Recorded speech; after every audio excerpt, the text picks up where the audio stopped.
You know, there's nothing like a premiere in London, and to be here in Leicester Square and to receive this kind of reception it makes it all worthwhile. It really does. It's got a long history of being here, and it's really a treat being here for Ant-Man. I'm so excited for my kids. They're not going to believe it. Haven't seen the movie. My son Dylan, now who's 14, was an integral part in encouraging me to want to do this picture.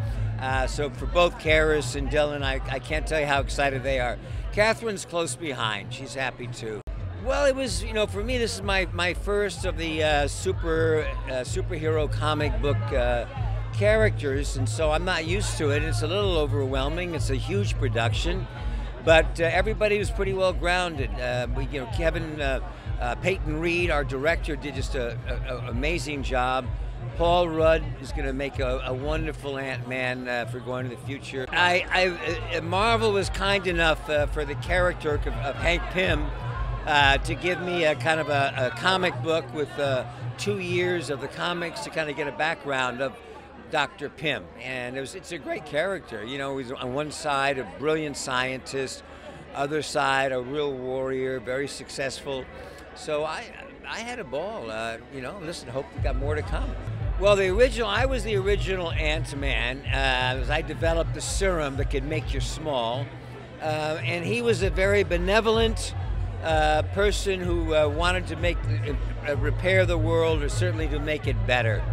And threatened by his nemesis, I then have to find somebody to replace me, and that's when I look for Paul Rudd as the new Ant-Man. So he's somebody all for good. Obviously got a good sense of humor, and hopefully will be safer and secure with Ant-Man on the loose. No, if I was going to give Paul advice, I resisted it within the first week. As you could see that he was a total sense of the character. He was also one of the co-writers of the screenplay and did a really lovely job. So he not only made everybody else feel comfortable, but he himself was very at ease in the role. I think you'll find it the funniest of any of the Marvel films. It's got a wonderful kind of family unit story in terms of fathers reconciling with their daughters.